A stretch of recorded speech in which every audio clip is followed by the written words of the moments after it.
E nderuara kryetare e grave për vetëvendosje, Ministre e Drejtësisë Albulena Haxhiu, e nderuara zëvendës kryesuese e Këshillit të GVV-s Violeta Salihu, të nderuara ministre, zëvendës ministre, deputete e drejtuese të GVV-s në përqendrat e lëvizjes son, të nderuara delegatë të Këshillit të GVV-s në këtë mbledhje të 5 me radhë, të dashura aktiviste, pjesëmarrëse të Këshillit të Përgjithshëm të grave për vetëvendosje, puna jonë për barazinë gjinore është përpjekje për mirëqenjen e grave dhe të vajzave në shoqërinë tonë. Por ajo është edhe më shumë se kaq. Është pjesë thelbësore e një vizioni më të gjerë për transformimin e shoqërisë sonë në një komunitet vërtet të barabartë dhe progresist. Ky vizion nuk mund të realizohet pa angazhimin e plot të grave dhe të burrave në çdo sferë të jetës. Shoqëria jonë duhet të jetë e drejtë dhe kjo drejtësi duhet të shprehet qartë në mënyrën se si burrat dhe gratë punojnë së bashku për të arritur barazi gjinore dhe sociale. Gratë kanë qenë në vijën e parë të betejës për barazi dhe drejtësi, dhe tani është koha që edhe burrat të bashkohen plotësisht kësaj përpjekje, duke reflektuar dhe duke hequr dorë nga privilegjet që janë dhënë nga tradita dhe kultura patriarkale.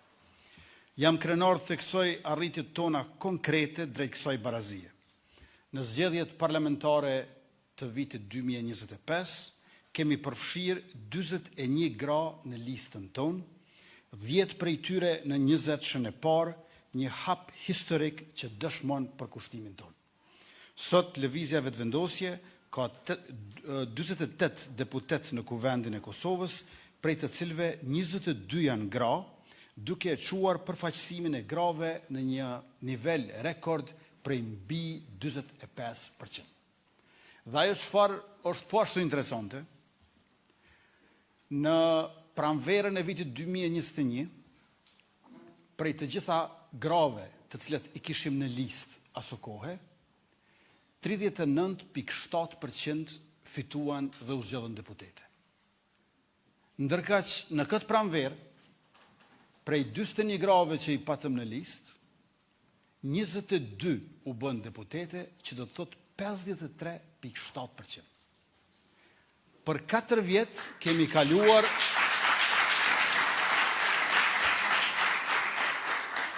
Për 4 vjet kemi kaluar nga përqindja 39.7 që bëhen fituese dhe zën ulset e deputeteve në 53.7%. Një këso kapërcimi për 4 vjet pa dyshim që është i pashembullt dhe inkurajues. Përpjekja jonë për barazi gjinore nuk ka qenë kur një nismë sipërfaqësore.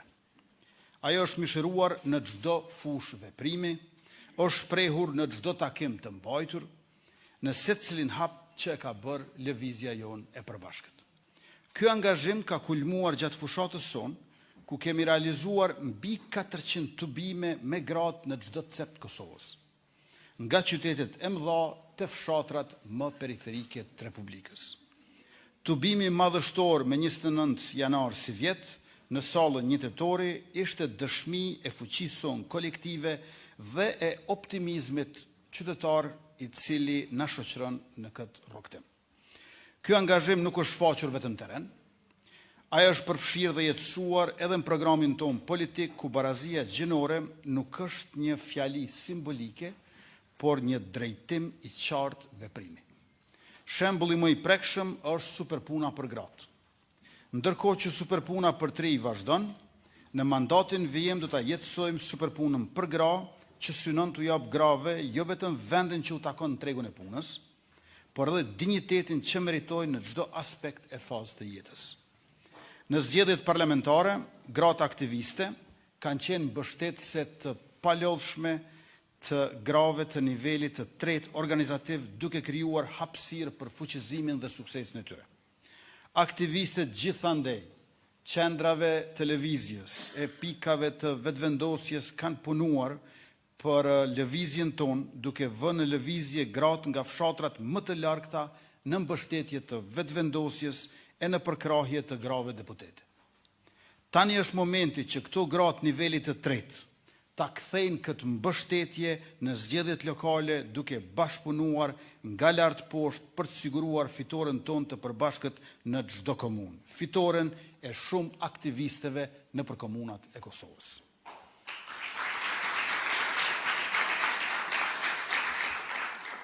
Në prag të zgjedhjeve lokale të vitit 2025, komuniteti bëhet më i rëndësishëm se kurrë. Në fushatat lokale, format e dominimit dhe hierarkitë sociale patriarkale shpesh shpërfaqen në gjithë shëmtinë e tyre. Këto hierarki lulëzojnë aty ku komunitetet tona ndërtojnë jetën e përditshme, duke i penguar gratë të përparojnë dhe duke kufizuar zërin dhe rolin e tyre në jetën publike. Prandaj, zhvillimi dhe mirëmbajtja e komunitetit tonë duhet të jetë vigjilente dhe aktive, duke sfiduar këto strukturat pa drejta dhe duke promovuar solidaritet të vërtet dhe barazi reale.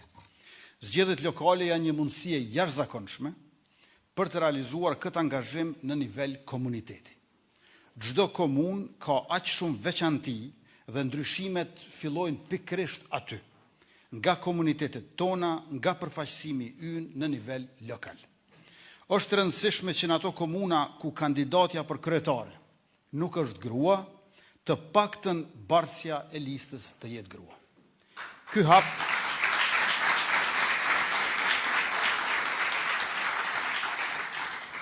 Ky hap siguron një barazi më të madhe në përfaqësim dhe gjithashtu i nxit gratë marrin më shumë përgjegjësi dhe të angazhohen fuqishëm e plotësisht në vendimarrjen lokale.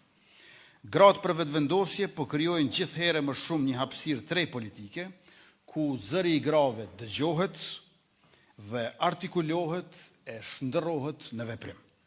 Angazhimi i grave aktiviste të lëvizjes në forume vendimarrëse, në diskutime mbi mekanizmat që duhet të ndërtohen më tej në institucione e në shoqërinë mbar, duhet edhe të shpeshtohet edhe të zgjerohet. Diskutime të atilla brenda e jashtë subjektit politik, të cilat adresojnë ndikimin që kanë politikat e reja në dimenzionin gjinor. Sa më shumë që këta zëra shtohen, pjesëmarrja zgjerohet, vendimarrja forcohet. Aty ku gratë fitojnë, fiton e gjithë shoqëria. Me qasje transformuese, me politika drejta, por edhe më efikase, që përfshin maksimalisht nevojat e gjysmës shoqërisë. Andaj, nga ne duhet një angazhim i madh, institucional, shoqëror, politik dhe organizativ. Vetëm kësaj mund të çlirojmë potencialin e plot grave si pjesëmarrëse të barabarta në çdo hapësirë të jetës publike. Kjo nënkupton edhe fuqizimin e grave dhe vajzave brenda subjektit tonë politik. Si organizatë me orientim social-demokrat, barazia nuk duhet të mbetet vetëm qëllim, por të bëhet tipar i strukturës tonë organizative, synim i solidaritetit si vlerë në praktikat e përditshme dhe kulturën tonë të brendshme. Duhet të shtojmë programet e mentorimit nga gratë që tashmë kanë përvojë politike, gratë që u japin krah grave më të reja dhe vajzave që të angazhohen politik, që shndrojnë përkrahjen në pjesëmarrje aktive. Të ndërtohen aleanca të reja me partitë si motra, me rjetëzim të grave në shtetet demokratike në rajon e mëgjër. Rjetet të reja për bashkëveprim politik për te kufive. Ne jemi të lumtur që tashmë GVV-ja ka filluar lidhjet e para me Internacionalen Socialiste të grave. Përveç shkëmbimit të përvojave, është duke u punuar që GVV të bëhet pjesë e kësaj organizate që bashkon gratë socialdemokrate nga mbar globi. Të shfrytëzohen edhe forumet online e takimet virtuale për të përfshirë gratë nga mërgata në proceset tona vendore. Takimet që sfidojnë distancën, por nxisin më tej lidhjen me to.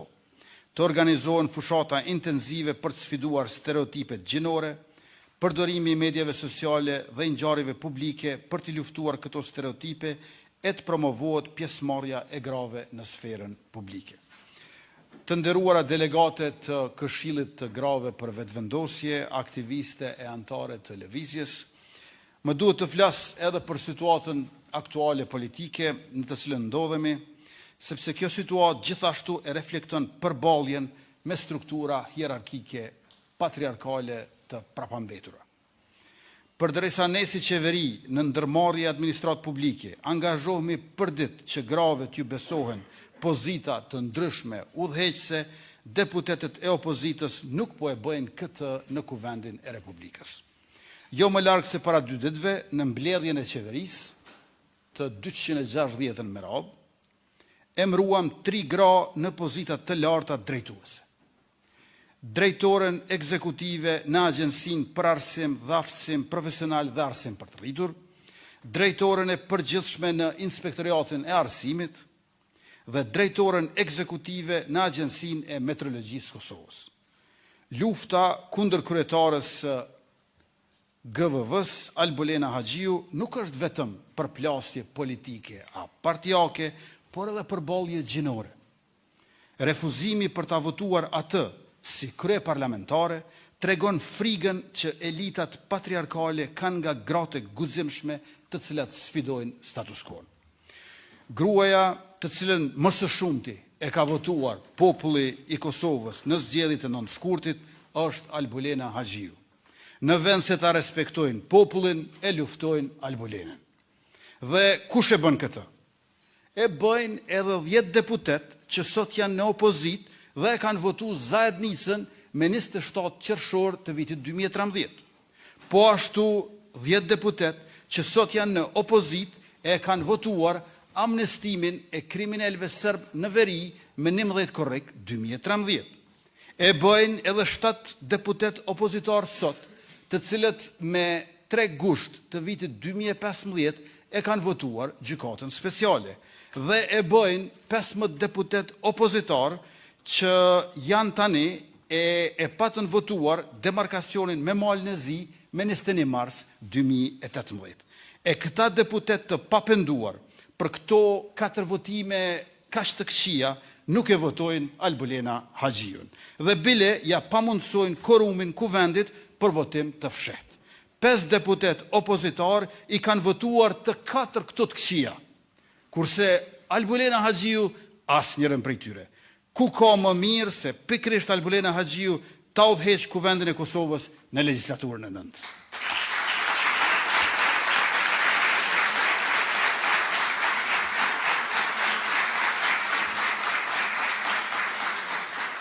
Të nderuara delegate, të dashura aktiviste, politikja prek thellë jetët tona. Dhe kjo është një betejë personale për çdo grua që kërkon të zërë vendin e saj në një hapësirë historikisht të dominuar nga burrat. Të dashura delegate, ju e dini më së miri se personalja është politike. E politikën nuk mund ta shikojmë ndarës nga hierarkia sociale patriarkale që mbretëron. Të dashura delegate, le të vazhdojmë së bashku në këtë marshim drejt një shoqërie ku barazia gjinore nuk është vetëm një synim, por realitet i përditshëm. Të ndërtojmë komunitete solidare, të ndërgjegjshme dhe të bashkuara, sepse asnjësoj mund të sigurojmë progresin e qëndrueshëm për të gjithë dhe për të gjitha. Për angazhimin dhe optimizmin tuaj në këtë rrugtim drejt së ardhmes dhe për mbështetjen e pakursyer, ju falenderoj përzemërsisht.